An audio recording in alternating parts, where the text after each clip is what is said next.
Prophète Dolski, sa prophétie sur le futur président ivoirien et annonce que bientôt les portes de la CPI vont s'ouvrir. Voici ce qui va se passer. Avant de commencer, n'oubliez pas de vous abonner et d'activer la cloche de notification, car cela va vous permettre de ne plus manquer les prochaines vidéos. C'est parti!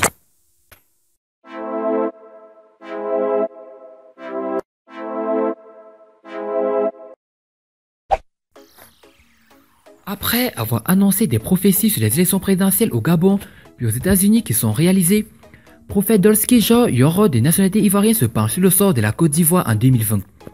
Dans l'interview qu'il nous accorde, il fait le portrait du futur président ivoirien et annonce que les portes de la CPI à la hype pourraient bientôt s'ouvrir. Quand on fait une projection sur la Côte d'Ivoire en 2020, il y a le débat sur la succession du président Ouattara. Vous qui êtes appelés à faire des prophéties, est-ce que vous pensez vous prononcer sur ce qui adviendrait pour la Côte d'Ivoire en 2020?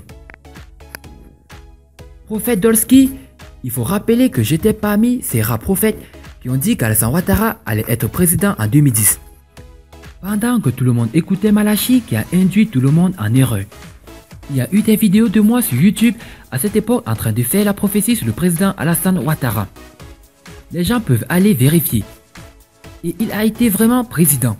Je précise que je suis de l'Ouest, je suis BT. On a grandi dans un climat où nos parents ne cachent pas leurs tendances au niveau de la politique.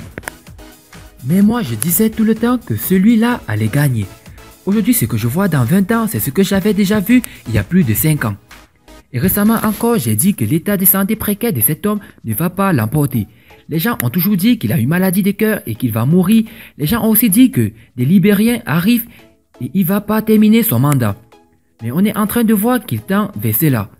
Et j'ai toujours dit qu'il aura même un mandat de constitution. Quand je disais une constitution de complaisance, au moment où je le disais, on ne parlait pas encore de révision de la constitution. Tous ceux qui suivent mon actualité sont témoins, ce n'était pas vraiment prévisible, mais ça s'est finalement réalisé. Tel que vous l'avez prophétisé, pour le Gabon et les USA, qui sera le futur président de la Côte d'Ivoire? Je voudrais que la Côte d'Ivoire m'écoute parce qu'une première fois, ils ont peut-être minimisé mes paroles, une deuxième fois pareil.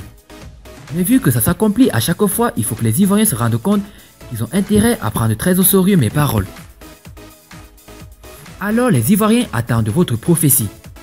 Je suis l'un des premiers prophètes qui a dit qu'il y aura ce qu'on appelle le conflit des fils héritiers parce que je disais tantôt que les deux fils héritiers, tout le monde sait de qui je suis en train de parler.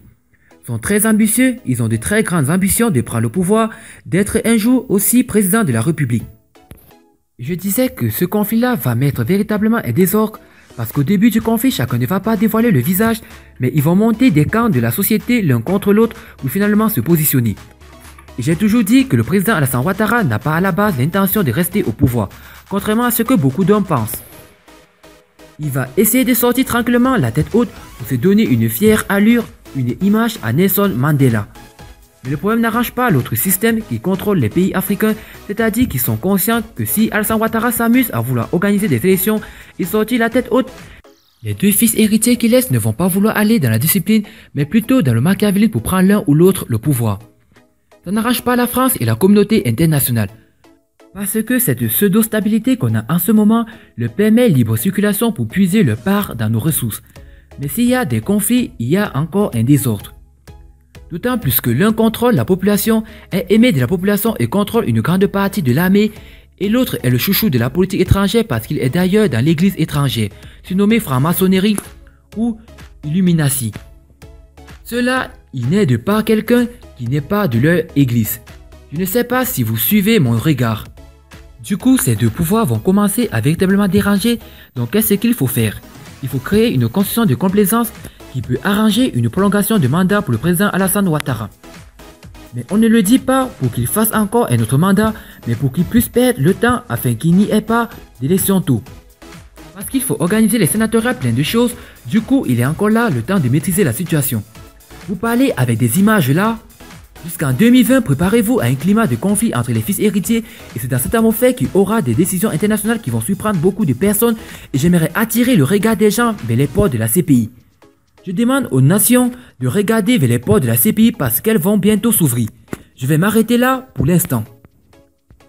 Mais prophète, quand vous dites qu'elles vont s'ouvrir, cela signifie qu'il y aura libération de... Prophète Doski, chaque fois que les portes de la CPI se sont ouvertes, certaines personnes auxquelles on ne s'attendait pas forcément y sont entrées. Si le pion gênant ici chez nous est vraiment trop gênant, vers la fin, ils vont faire sortir des cadavres des placards. Et la seule manière de séparer les deux fils héritiers, c'est de déposer des chefs d'accusation liés aux derniers troubles en Côte d'Ivoire et le faire partie de force. Ça permettra de contrôler où soit on va faire sortir un épouvantail de la politique. Qu'est-ce à dire? Prophète Doski, vous connaissez le rôle d'un épouvantail, c'est d'être là pour maîtriser la situation, pour ne pas que les gens entrent dans le pâturage de ceux qui l'ont installé.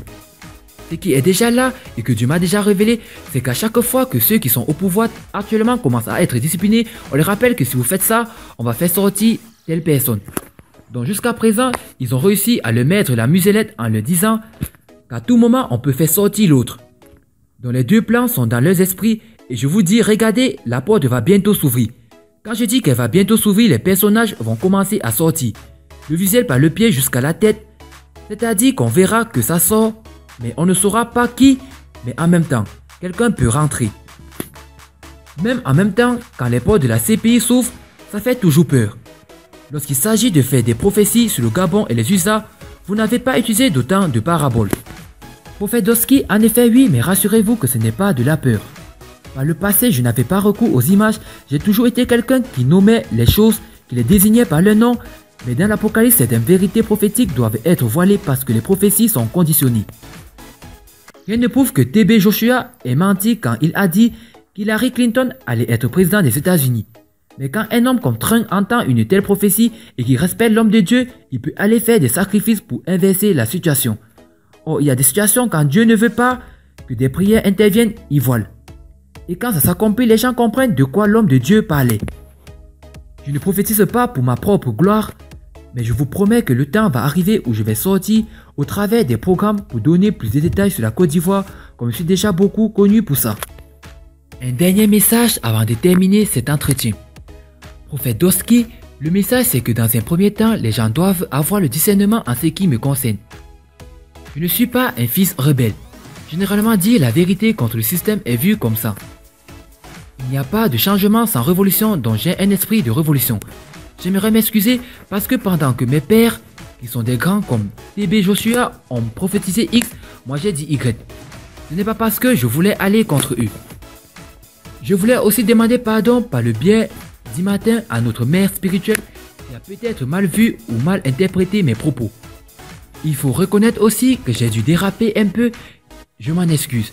C'est pas la voix de la presse, c'est pas la voix des réseaux sociaux que j'ai gaffé, donc c'est pas la même voix que je veux m'excuser jusqu'à ce que j'ai l'opportunité d'entrer en liaison avec elle. Je voudrais dire aussi aux Ivoiriens, c'est vrai que le mot est trop osé, ça fait beaucoup de mal à ceux qui me lisent à chaque fois. Je voudrais dire à ceux qui n'y croient plus que la Côte d'Ivoire a désormais elle aussi son prophète.